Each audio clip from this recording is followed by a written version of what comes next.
What's up, everybody? Welcome to the View from Jamestown podcast edition. This is episode 36. This is the January 2020 episode. I'm sitting down this morning with TCC President Rob Roach, VP of Sales AJ Petrarca, and Market Development Specialist Nicole Greenberg for the first time. Good morning, guys and girl. Welcome, Good Nicole. morning. Thank you, guys. I can't say the guys anymore. Got to include the girl in there too. Keep it all universal. Welcome to 2020. How's everybody doing today? Pretty good. Can't complain.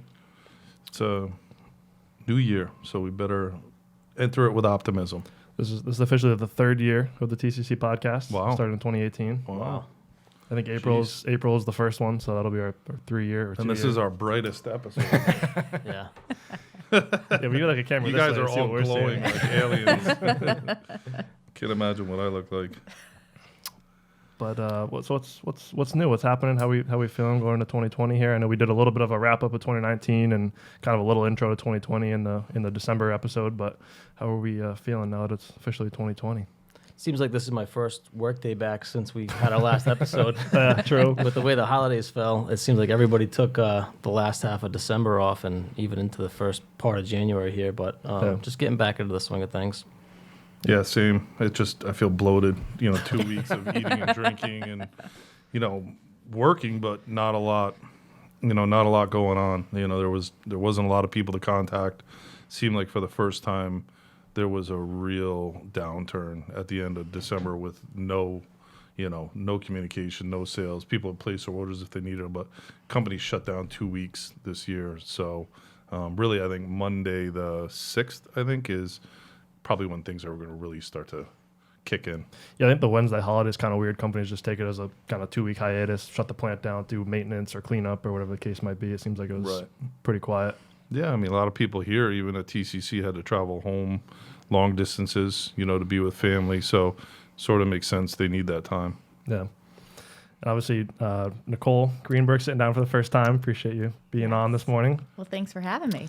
As part of our kind of growing inside sales efforts. I don't know if you want to maybe introduce yourself a little bit and kind of what you've been working on and your day-to-day. So I came on to TCC back in April. I kind of consider myself a hybrid because I was brought on to operations first and then was able to transition into inside sales. So I have a unique perspective on kind of the day-to-day functions of, the ladies in the office who make it happen. And then I've been working closely with the guys, obviously Ben, AJ, Javi,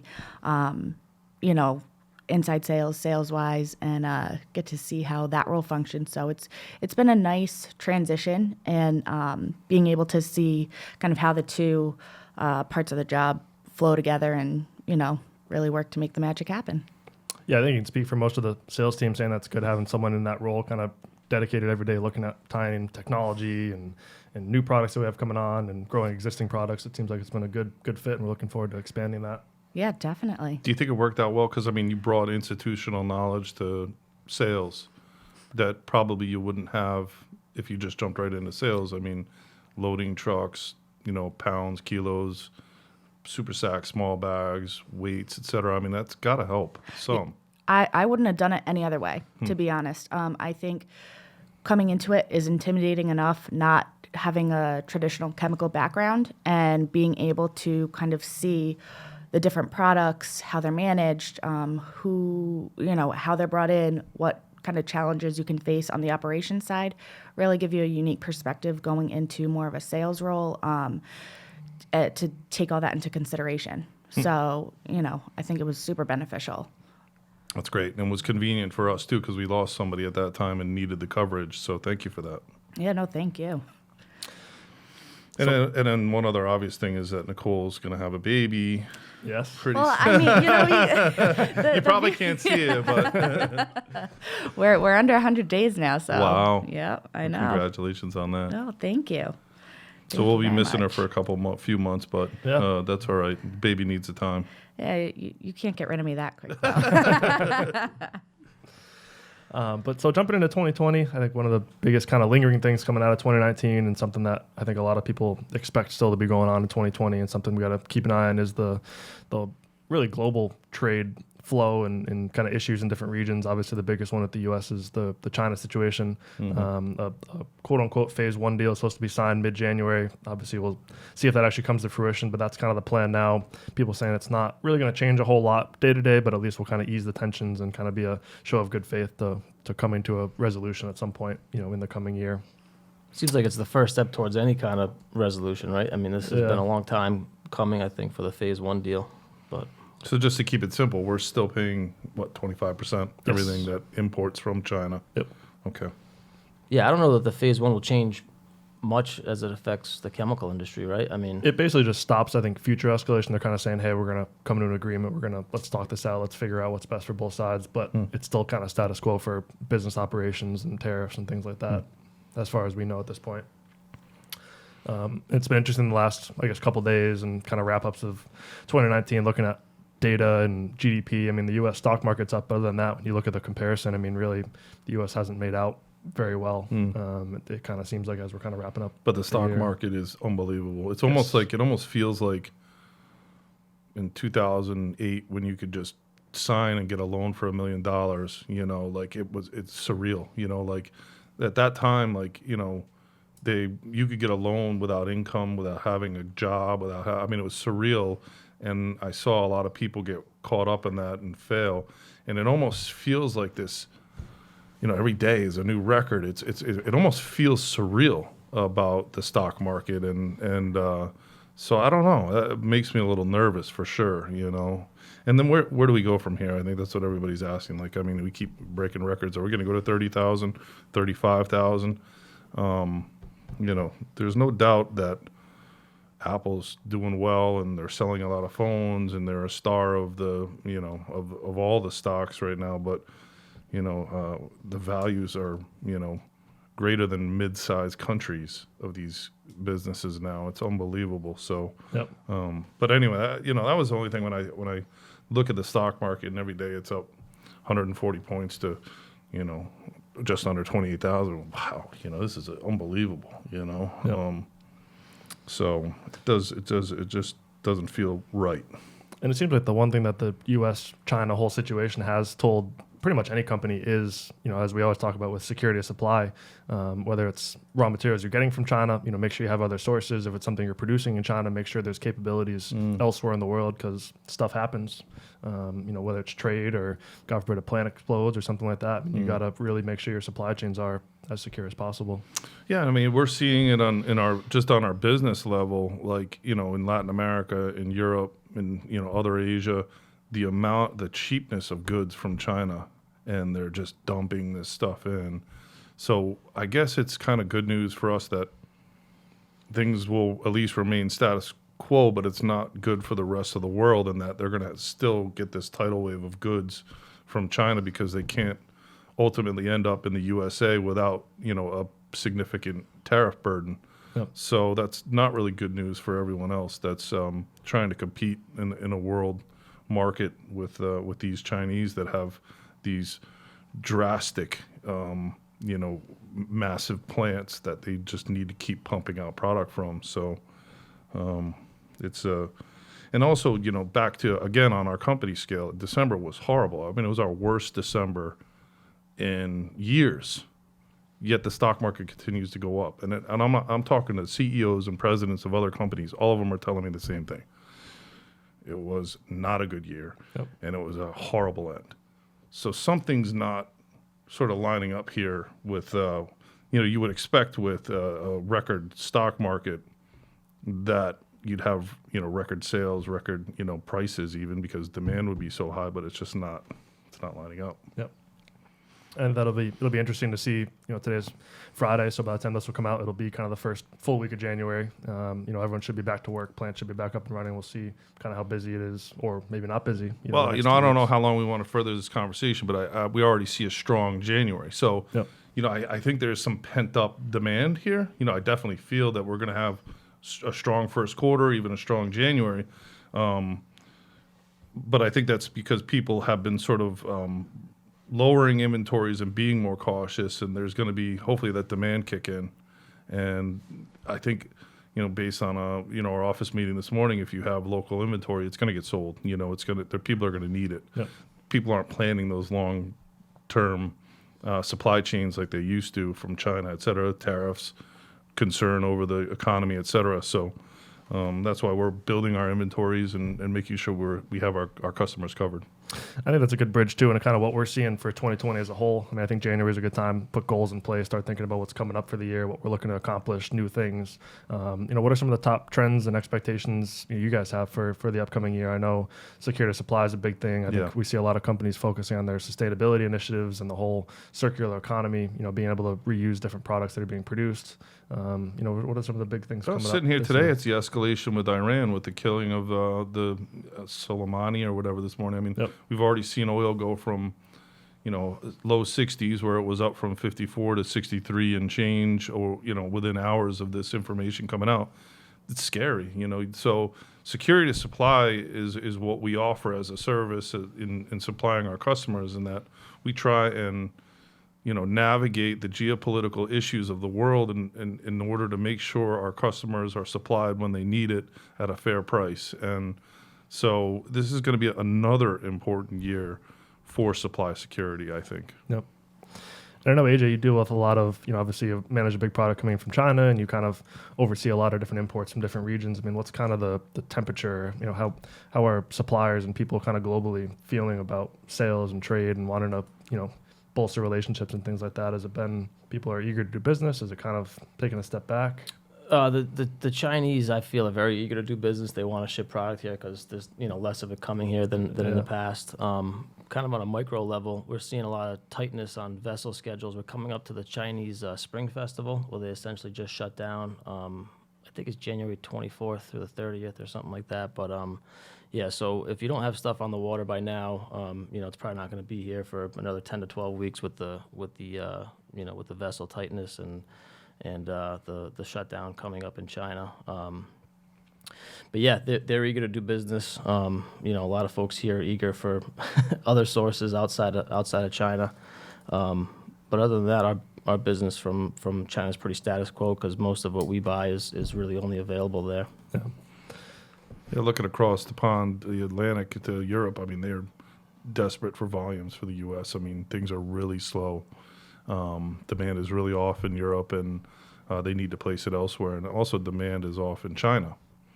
So whatever was going to China needs to find a home, and that was capacities were built specifically for China. And now, because of U.S. trade tensions, we're not shipping from the U.S. as much to China. And as well, the Europeans are seeing a slower economy in China, so they're not shipping as much. So it's kind of a big, a shuffle on where to put volumes and keep plants. So I think that some of the security of supply this year that you should be looking at is, are the capacities of this world going to remain consistent? I think you're going to see what we saw in 08, 09, which is rationalization.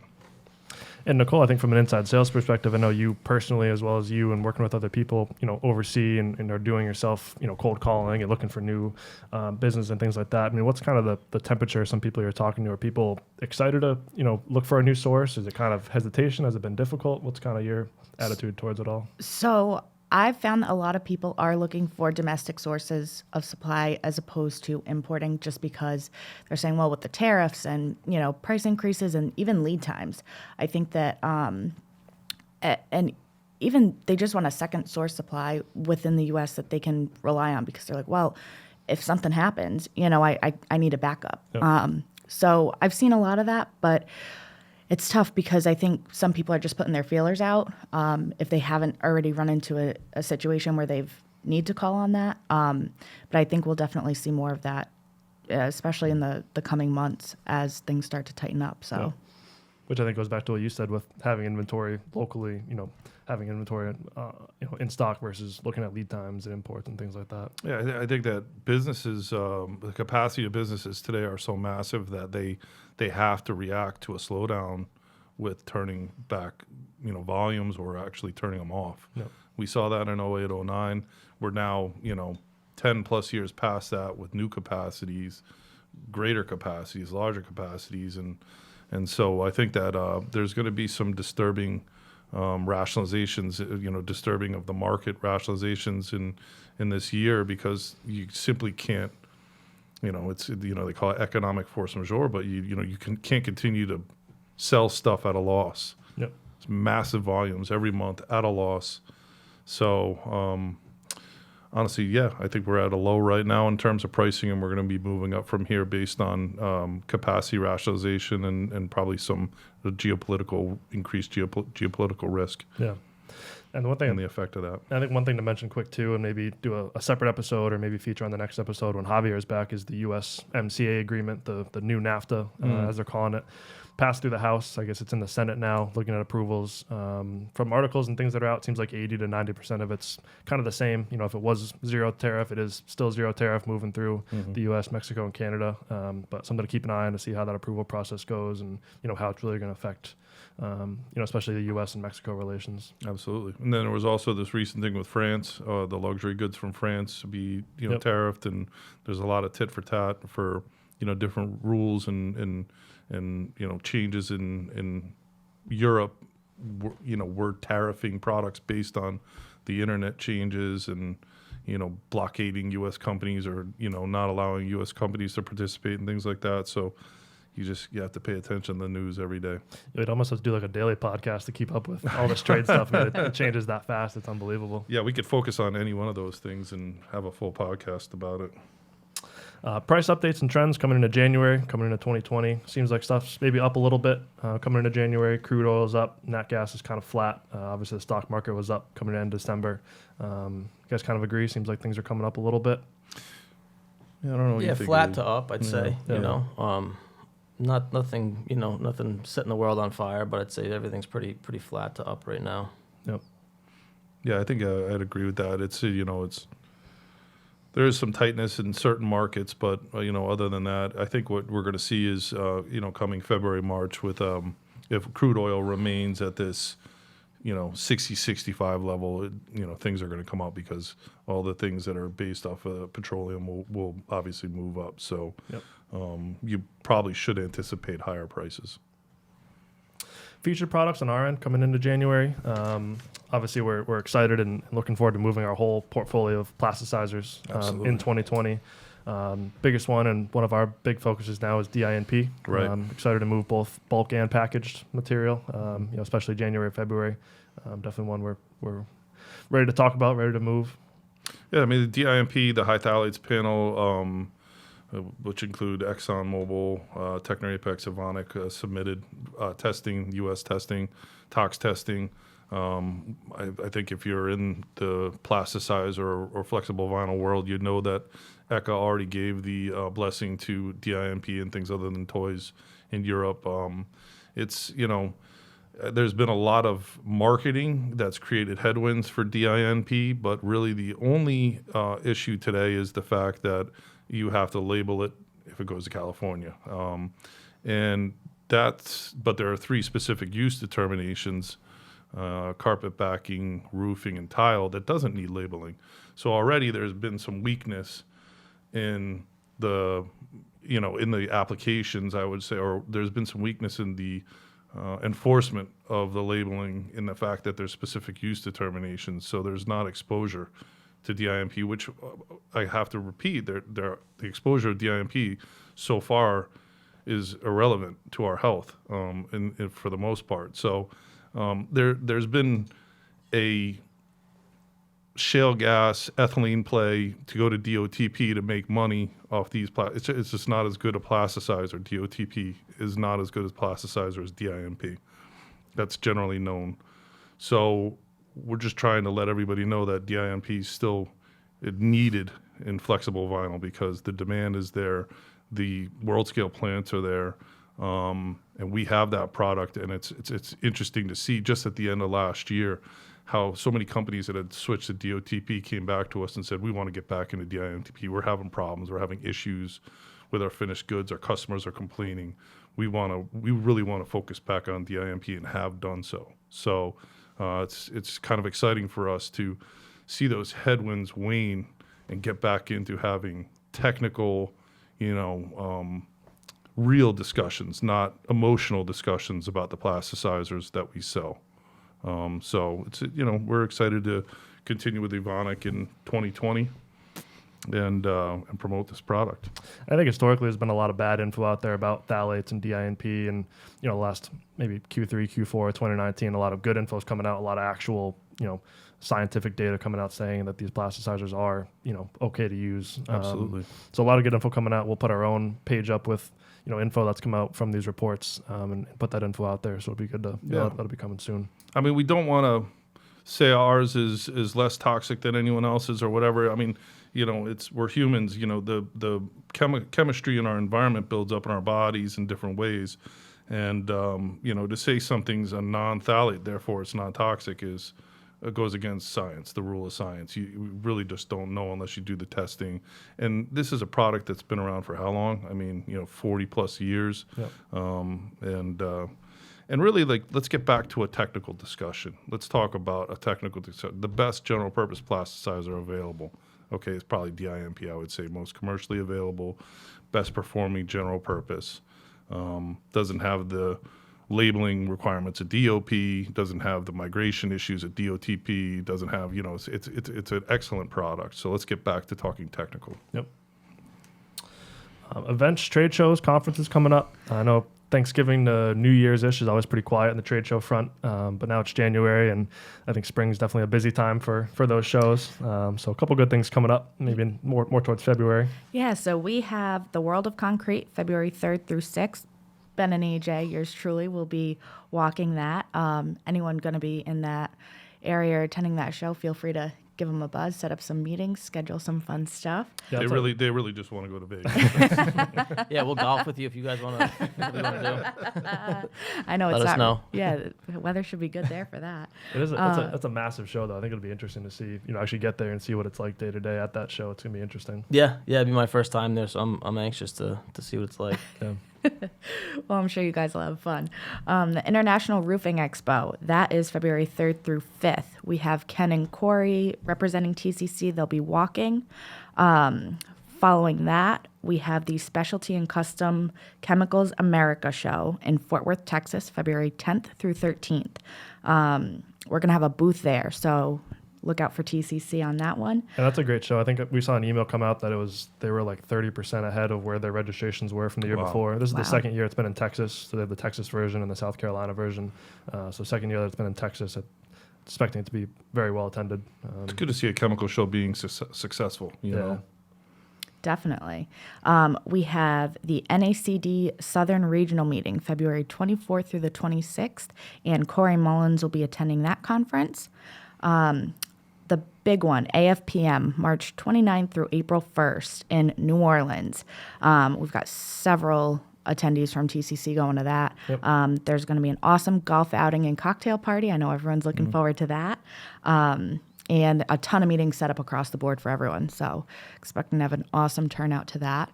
Yeah, New Year's always marks kind of a really start date to start putting AFPM meetings on the books. So obviously, as we're starting to look at that, if anyone out there is going to the FPM, by all means, reach out to either your TCC sales contact, or we have events at thechemco.com to schedule a meeting.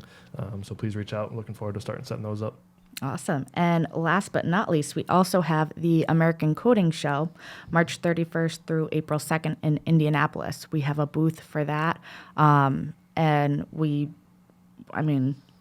there's a good amount of attendees for that as well. I know it kind of overlaps with AFPM. It does. But I think we've got a good system for coverage on both sides, and looking forward to seeing everyone there.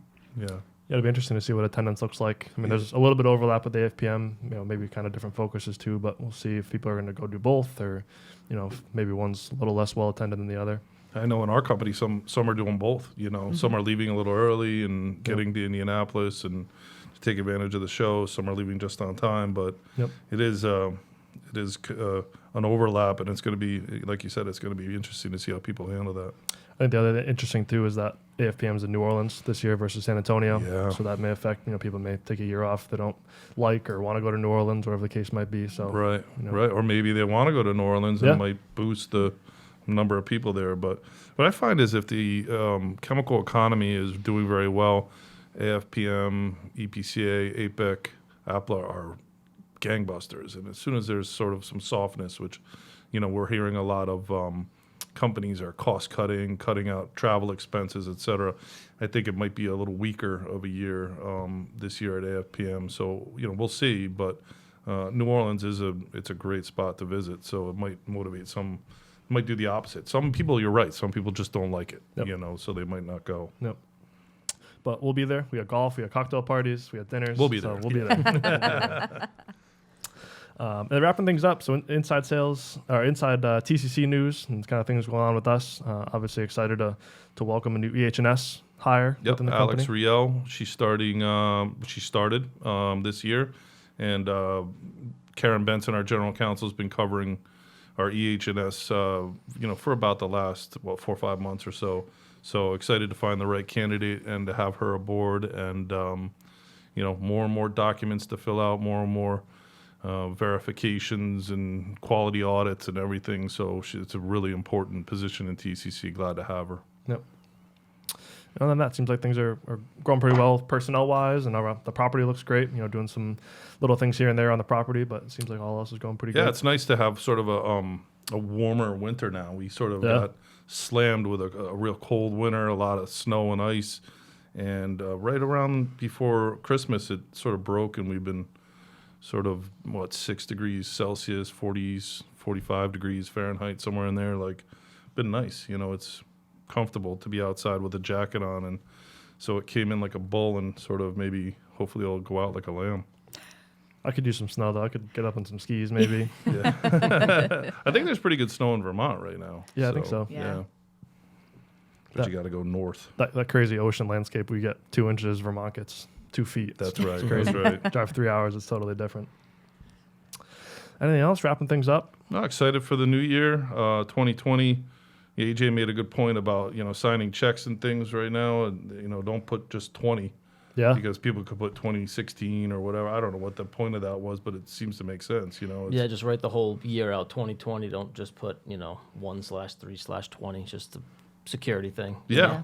Security supply. They're saying kind of contracts, all that stuff. Yeah, just contracts. Cover the Yeah, bases. being aware in your contracts. Yeah, I mean I think that would be probably more important. Like, look at our contracts from 2012. Or they're even saying just put 20. Yeah, they're saying like 2009 people could put. I mean, they're like, just why even create a headache? Just write the extra 2 numbers. Yep.